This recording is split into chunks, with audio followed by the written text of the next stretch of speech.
I lied to save my children's fate. I sent them far away from hate. April 2016. My family had finally stepped through the same door as me. Those first days were not about offices or deadlines. They were about arms, about embraces that refused to end. My daughter, born while I was already in Germany, learned my face in a week. Then she refused to look away. She slept only if I stood within the map of her eyes. For the first time in years, the apartment sounded like life. My bond with their mother was different. A bridge repaired too many times to bear the weight. While I was abroad, she had used the children like switches, on for pressure, off for punishment. I will not rewrite that story with venom. I learned instead to protect them from the storm without becoming a storm myself. Some people said, "You chose her." I answered, "Sometimes in our traditions, marriage is arranged, a contract between families, not souls." Others said, "If she was difficult, why 5 children?" Because love for children is not a transaction. If there were 100, I would claim everyone. Marriage can collapse. Fatherhood does not expire. The calendar filled with small urgencies. Enroll my daughter. Her first class would begin in months. Find a kindergarten for my son. Translate the chaos of a family into forms. There is a strange piece in paperwork when the paper serves the child. They called it integration. Grammar, civic lessons, a test. I finished the whole course in 5 months, then took the driver's license in 10 weeks. In a land of papers, these were keys to breathe. But integration counts hours of grammar, not moments of belonging. It teaches you the map. It does not tell you where home is. Bingen on the Rhine carried us through that season, a town that bent without breaking under the wave of arrivals. Offices cooperated. Systems worked. You could feel the effort, even under the strain. Some cities snap, others hold. Bingen held. When the license was in my wallet, I brought my history to the job center. My CV, my degrees, notes from companies on other continents. Even the Chinese had signed a certificate of skill and discipline. Respect from the Chinese is not casually given. I thought the door would open where my past was strongest. I thought too much. In 3 days, they found me work.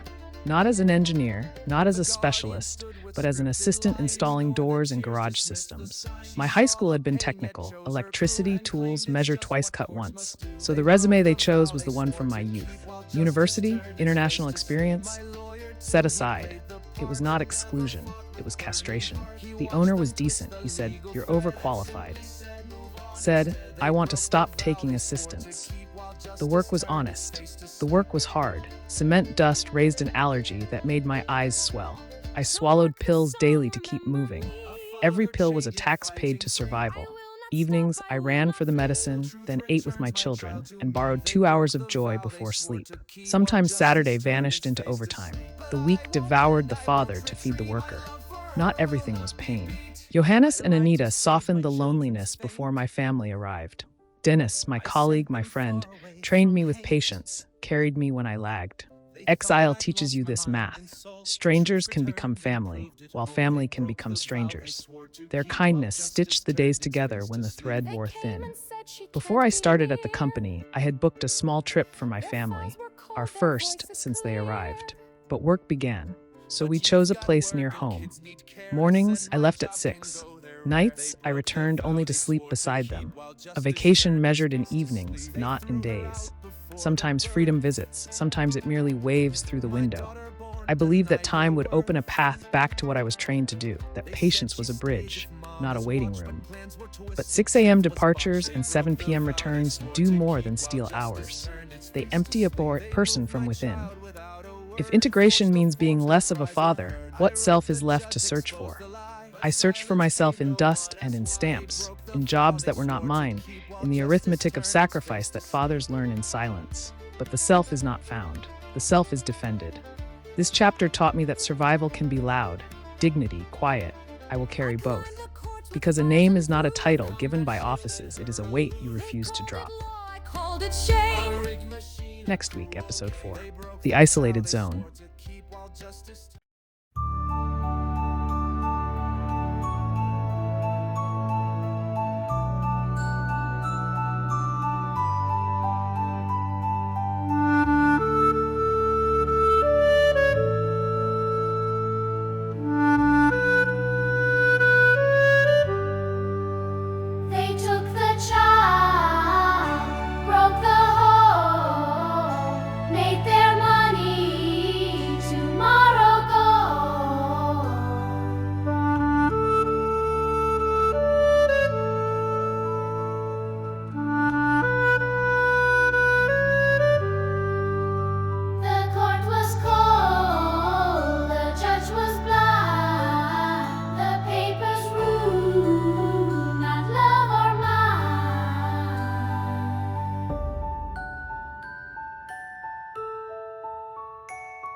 child, broke the home, made their money, tomorrow gone.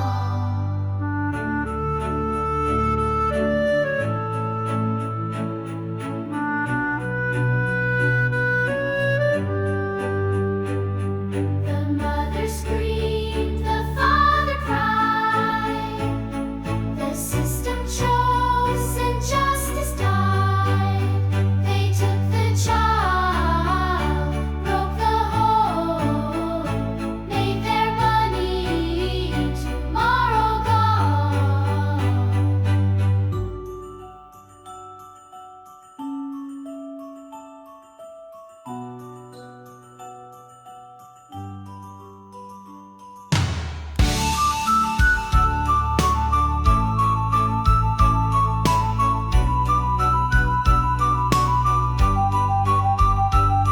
A social work, a science buffet. No truth, no proof, just silent hate. They took the child, broke the home, made their money, tomorrow gone. A guardian with empty face filed her dreams in plastic case. They took the child, broke the home, made their money, tomorrow gone. They used the child like cards in